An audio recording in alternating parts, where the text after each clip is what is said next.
Hello les investisseurs, j'espère que vous avez la super forme et ça faisait longtemps qu'on s'était pas retrouvé sur une vidéo de la chaîne. Et pour cause, hein, j'avais pas mal de choses à faire depuis le mois de février-mars, ça n'a pas arrêté.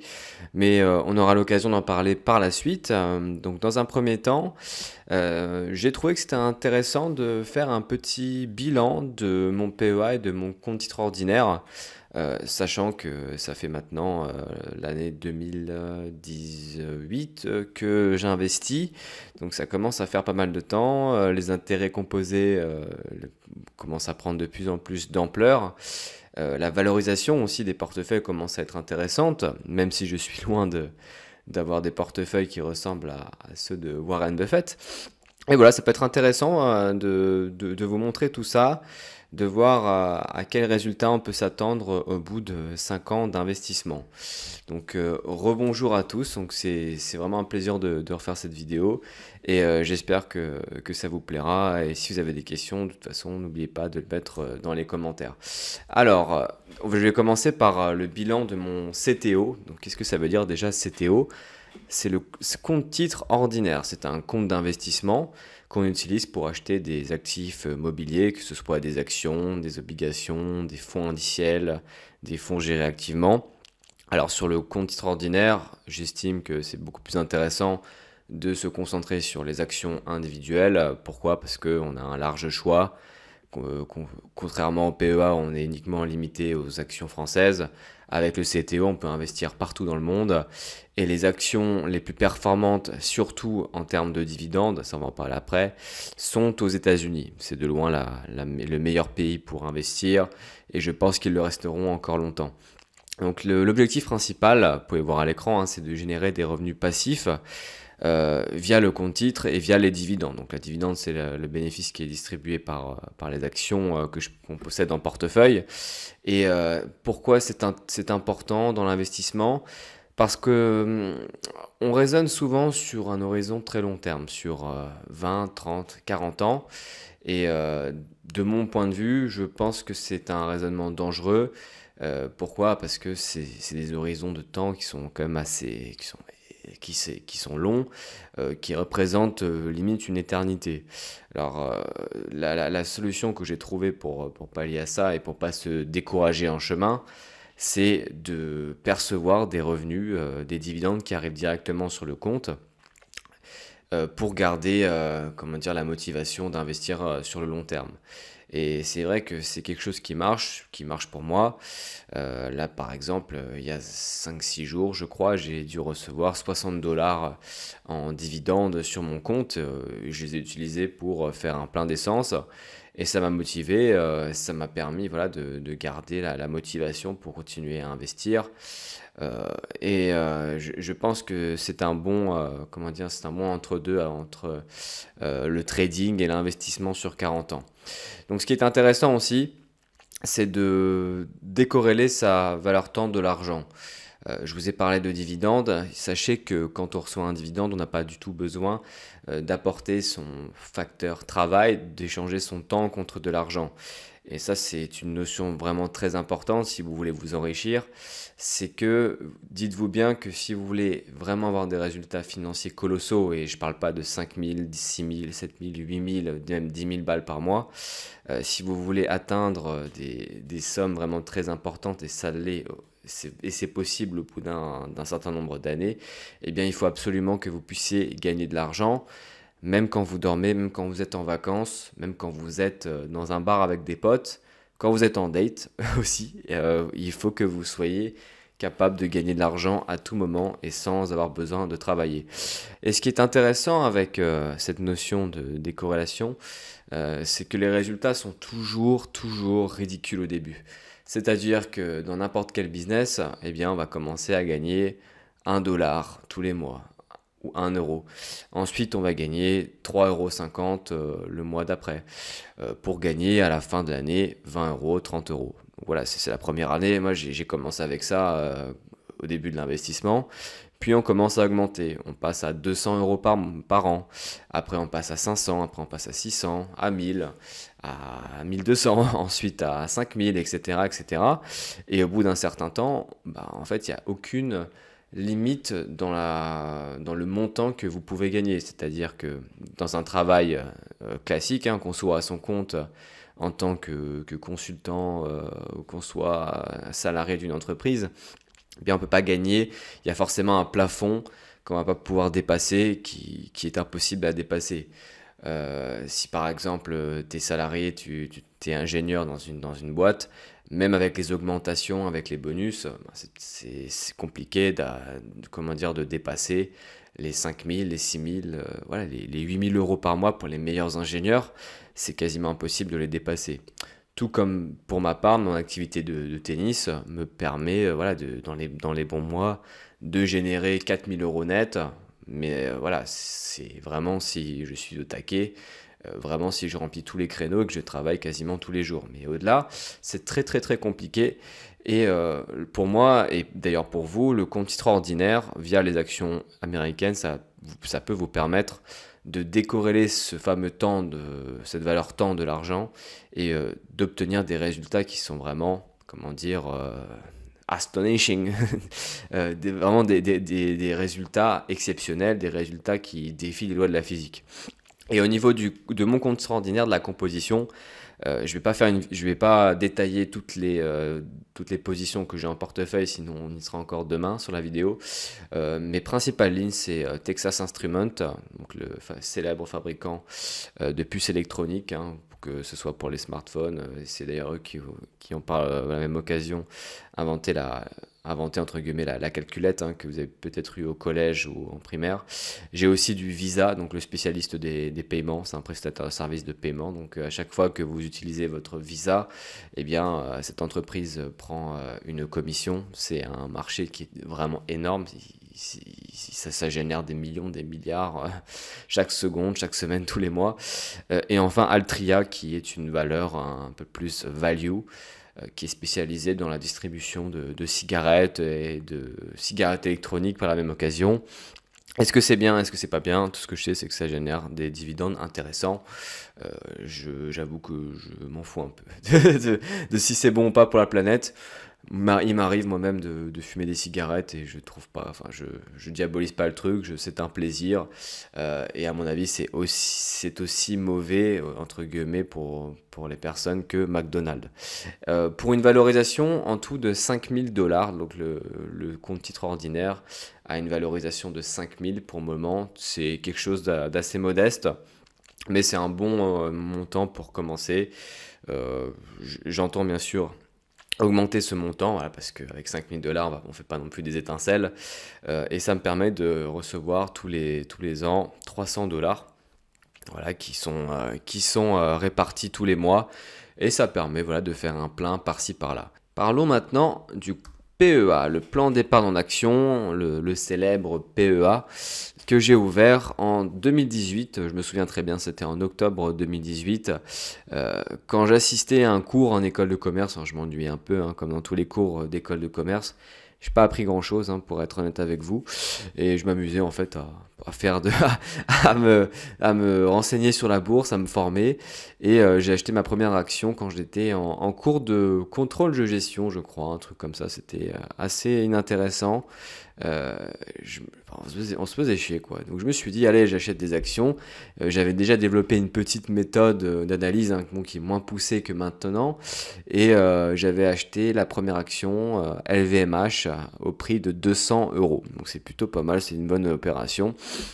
Et de fil en aiguille, le PEA, ça m'est apparu comme une bonne solution pour constituer un gros capital pour la retraite, parce que c'est une enveloppe que si on ne touche pas, eh bien, on n'est pas imposé dessus, on n'a pas de frottement fiscal, et on peut vraiment profiter du temps long, d'investir sur 30-40 ans, et générer des intérêts composés, c'est-à-dire des intérêts qui s'ajoutent eux-mêmes aux intérêts. La principale ligne que j'ai dans le PEA, et ça c'est, comment dire, c'est le résultat de plusieurs années de réflexion, c'est un ETF, un Exchange Traded Funds, qui réplique la performance du S&P 500. Donc c'est un ETF SP 500. c'est-à-dire que j'investis indirectement sur les 500 entreprises de l'indice américain. C'est-à-dire que je suis investi sur Facebook, sur Meta, sur du Coca, sur du Walmart. Et cet indice a une performance historique de 9% par an. Donc c'est plutôt intéressant, surtout quand on le ramène voilà, sur le temps long, 30, 40 ans. Eh bien, ça permet de devenir millionnaire voilà, à la retraite. La valorisation totale du portefeuille PEA, elle est de 31 000 euros après 5 ans d'investissement, sachant que j'ai pas non plus concentré tous mes efforts sur cette enveloppe. J'investis environ 200 jusqu'à 400 euros par mois dessus et uniquement sur l'ETF S&P 500.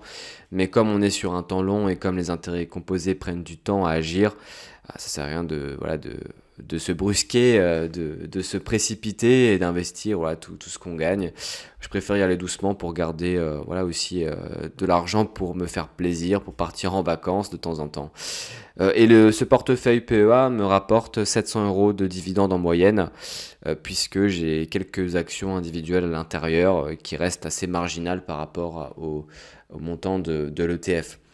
Et si je devais vous donner un conseil, maintenant j'ai 26 ans, pour les plus jeunes qui nous écoutent, s'il y a des jeunes de 17, de 18, voilà, ou même des jeunes qui ont la vingtaine, c'est n'attendez pas avant d'ouvrir votre PEA parce que le temps, ça passe vite.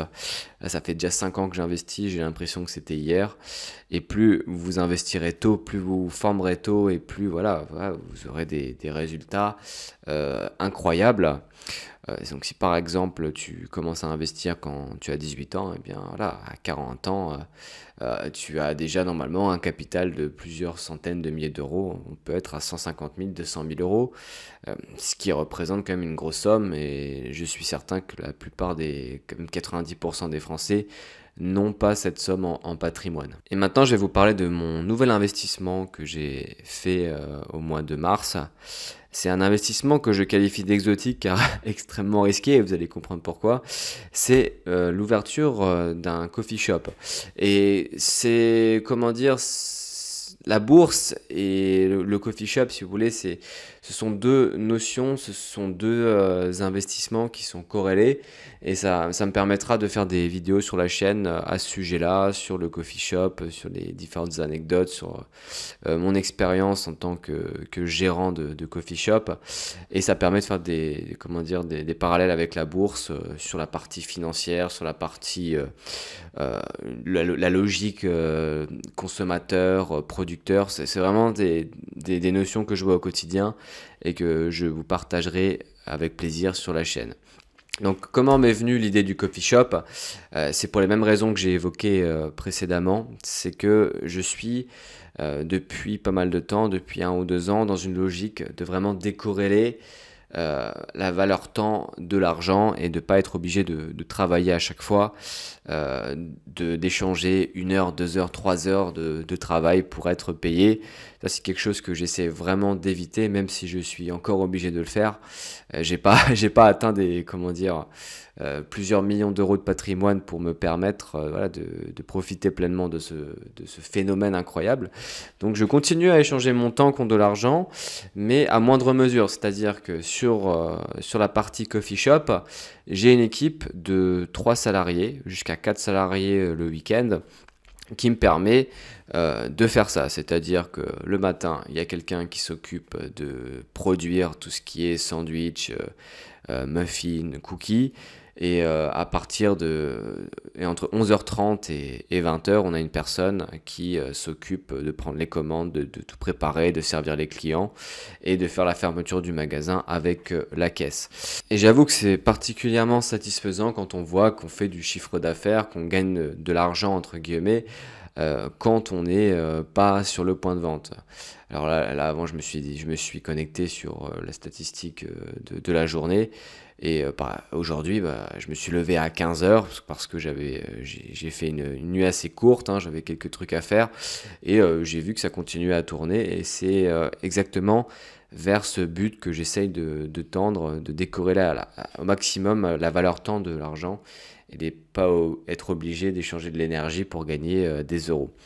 En termes d'apport personnel, un coffee shop, ben, ça veut un peu tout et rien dire, hein. On a le petit coffee shop dans un oui-oui, comme une sorte de food truck camion, où là, on va être sur des investissements totaux de, voilà, peut-être 60 000, 70 000 euros. On peut aussi être sur des coffee shops à petite taille, dans des centres commerciaux, c'est ce que j'ai, ça s'appelle un kiosque, ou bien on a des coffee shops à plus grande taille comme Starbucks dans des endroits, comment dire, des localisations assez chères, des grandes artères principales, où là, bah, on est sur des investissements de 1 million, 2 millions d'euros. Moi, ce que j'ai choisi de faire, c'est de prendre la plus petite taille de kiosque. Je voulais pas avoir Au début, j'avais pensé à faire un camion coffee shop, mais je me suis rendu compte que je devais échanger, que je devais être présent tout le temps, tout le temps, tout le temps pour faire du chiffre d'affaires. Et c'était pas l'objectif. L'objectif, c'était que ça puisse tourner sans moi et qu'on puisse arriver à faire, voilà, à faire travailler d'autres personnes pour générer un revenu. Et concernant la partie financière, quand on se lance sur un tel projet, eh bien, il faut à chaque fois mettre 30% de l'investissement total, qui nous est de 200 000 euros. Moi, j'ai mis 30 000 euros en apport personnel, mon associé a mis 30 000 euros et on est sur 60 000 euros d'apport, ce qui correspond aux 30%. Et ça permet en fait de déjà rassurer le banquier, de lui montrer qu'on est investi dans le projet, qu'on investit ses billes. Ça permet aussi d'avoir de la trésorerie au départ, parce que quand tu commences, tu te fais massacrer par tout le monde. Tu te fais massacrer par les artisans, tu te fais massacrer, voilà, par tous les prestataires de matériel, les prestataires de services. Tu as les salaires à payer et ça fait beaucoup de dépenses et tu peux vite te retrouver dans le rouge. Et d'ailleurs, il y a beaucoup de magasins qui ferment faute de trésorerie. Par manque de trésorerie, voilà, ils ouvrent, ils sont tout contents et les premières factures arrivent et ils tiennent 3, 4, 5 mois grand maximum. Donc ce qu'il faut faire dans ce genre de business, c'est vraiment de gonfler l'apport pour avoir la trésorerie nécessaire, voilà, pour se mettre sur les bons rails et être profitable à long terme. Alors ce qui est intéressant dans ce coffee shop, comme dit, c'est que j'ai pas besoin d'y travailler et on a une gamme assez, comment dire, assez large de produits, à la fois sur les boissons, sur le sucré et les salés. On a une quinzaine de recettes de sandwich, on fait des salades, on fait des Buddha Bowls, on fait des cafés latte pour les boissons, on fait voilà, du cappuccino, de l'espresso, double espresso, avec des boissons plus exotiques comme les smoothies, les milkshakes à la passion. C'est vraiment une large gamme qui permet en fait de pas vendre uniquement du café. Et je pense que le risque est là, quand on ouvre un coffee shop, c'est de se limiter à vendre des espressos à 1,80 €. À 1,80 € l'espresso, tu ne gagnes pas ta vie. C'est impossible de faire tourner un magasin voilà, de cette taille. Et c'est d'ailleurs ce que fait Starbucks, hein. Si vous êtes déjà allé chez Starbucks, voilà, ils vous vendent des boissons à 7 euros, à 8 euros, avec des alternatives végétales, avec des arômes. Ça, on le fait aussi, hein, on va pas se mentir. Et je le fais aussi quand je fais du service. Et c'est ce genre de modèle qu'il faut vraiment utiliser, avoir un bon panier moyen entre guillemets pour pouvoir survivre. Et le potentiel de gain sur ce genre de business, qui est un bon business, hein, parce que c'est des produits que les gens continueront à consommer, je pense pas que les gens vont arrêter de boire du café ou manger sucré ou des sandwichs. C'est un business qui est connu, ce sont des produits que les consommateurs aiment. Je me suis pas lancé sur un business de nourriture hongroise ou de thé nigérian, je sais pas quoi. C'est un concept qui était déjà connu, les gens connaissent les produits. Les gens, ils mangent des sandwichs au jambon, voilà, j'en fais. Ils boivent du café frappé avec de la glace. Moi, je leur en fais, il n'y a pas de problème. Le potentiel de gain sur ce type de business, c'est 50 000 euros de bénéfices par an, une fois que vraiment le truc il tourne à plein régime. Mais c'est après 3 ans, il faut vraiment garder la tête haute, ne pas, comment dire, abandonner en cours de route, et je pense que c'est ça le plus difficile, mais comme dit, on aura l'occasion d'en reparler dans une prochaine vidéo. Et les difficultés dans ce business, hein, je vous ai fait une petite liste de 3 grosses difficultés, mais je vais en parler assez naturellement, c'est que c'est tout sauf passif. Je m'explique. Quand tu investis en bourse sur Visa, sur Altria, sur LVMH, eh bien, tu te reconnectes 5 ans, 10 ans plus tard, et normalement, ton entreprise, ton action est toujours dans ton compte. Et elle continue de te payer très gracieusement, pour certaines d'ailleurs. Mais dans le cadre d'une entreprise physique, d'un coffee shop qui brasse quand même de l'argent, avec des employés, avec des stocks à gérer, c'est quasiment impossible de le mettre en mode passif, parce que tu as toujours quelque chose à faire en fait, tu as toujours un truc qui manque, tu as toujours quelqu'un qui n'est pas là, tu as toujours, voilà, t'as toujours des imprévus, et je pense que c'est une des choses les plus difficiles à gérer dans ce genre de business. Donc il faut être organisé, et voilà, il faut réussir à bien déléguer. Je pensais que c'était facile au début et finalement ça n'est pas tant que ça. Il faut, il faut répéter parfois 30 fois la même chose. Alors, il y a une de mes employés, j'ai dû lui répéter 30 fois un truc pour faire les recettes de café parce qu'elle le faisait mal. 30 fois et c'est rentré au bout de la 31e fois. Et c'est constamment des imprévus, c'est de la pression constante. C'est-à-dire que même le dimanche, eh bien, tu as ton téléphone qui peut sonner. Euh, voilà, je viens pas lundi matin et tu dois trouver des solutions. Tu dois constamment être présent et ça n'a rien à voir avec la bourse. Ajouter à ça, il faut aussi accepter de travailler gratuitement les premières années parce que quand tu ouvres ça, bah, tu es un entrepreneur hein, et tu te payes en dernier. C'est-à-dire que tu vas payer, par exemple, tes trois employés polyvalents, tu payes ton manager, tu payes tes fournisseurs, tu payes ton loyer, tu payes la banque. Et ce qui te reste à la fin, si tu as été bon, eh bien c'est pour toi. Ça s'appelle le bénéfice que tu peux te distribuer soit sous forme de salaire, d'indemnité kilométrique ou de dividendes. C'est compliqué comment dire, quand tu es formaté en mode système, voilà, 1 heure travaillée est égale à 15 euros, c'est très compliqué au début de se dire, bah, je vais potentiellement travailler pendant 2 ans sans me payer. Et j'avoue que par moments, c'est quelque chose qui, comment dire, qui revient, qui me démotive un peu sur le moment, mais je me dis, bon, franchement, là, les résultats sont bons, il nous manque un tout petit peu pour être vraiment excellent. Dans 2 ans, ce sera très largement bon, même si voilà, je ne vais pas gagner 100 000 euros par mois. Ce sera vraiment un très très très très bon complément, si ce n'est un substitut à mon activité de prof de tennis. Donc c'est quelque chose que je continue très nettement, très largement. Mais si voilà, cette perspective vous effraie, je pense qu'il ne faut pas comment dire, se lancer dans un tel projet et plutôt d'investir en bourse, c'est beaucoup plus tranquille. Et enfin, la dernière, hein, c'est que là-dedans, bah, tu es concentré uniquement sur un seul projet. J'ai investi 30 000 euros sur ce projet, ce même projet, euh, ce kiosque dans la zone commerciale. Et contrairement à la bourse où sur 10 actions, eh bien, tu en as forcément 8 à 9 qui performent bien, là, tu n'as aucune garantie de succès. C'est-à-dire que même si tu sens que l'emplacement est bon, que voilà, et que tu sens qu'il y a la clientèle, eh bien tu peux potentiellement voilà, exploiter ton point de vente pendant 2 ans, 3 ans, 4 ans, 5 ans, voire même 10 ans, sans que ça te rapporte un centime. Et à ce moment-là, il faut vraiment se poser les bonnes questions. Et c'est pour ça que je me suis fixé une deadline de 5 ans. Et si au bout de 5 ans, voilà, ça continue voilà, à faire du surplace et que je peux toujours pas me verser de bénéfices, eh bien je vendrai l'affaire, même à perte, et je perdrai très peu en fait. Mais il faut en être conscient, c'est que là c'est le risque maximal qu'on peut atteindre, le succès n'est absolument pas garanti.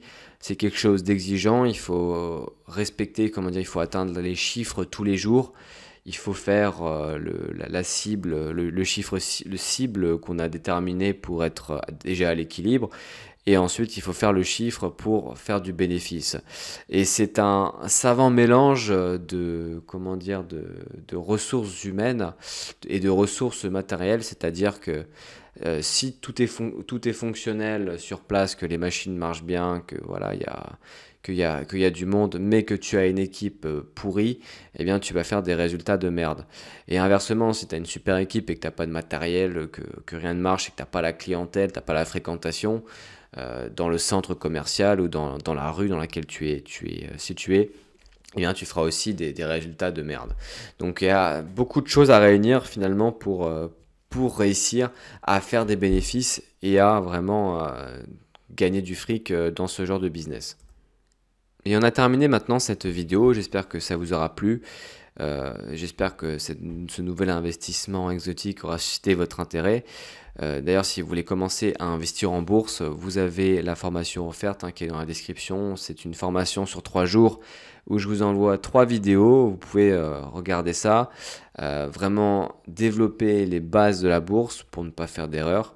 Et pour celles et ceux qui veulent aller plus loin, on a toujours le programme payant où j'ai déjà eu la chance, le privilège de suivre 20 personnes dans leur parcours d'investisseur. Et parmi ces 20-là, ils gagnent tous de l'argent. Donc ça peut être un bon accélérateur si vous n'avez pas envie de perdre du temps à regarder 100 000 vidéos. Le programme payant peut vous être bénéfique.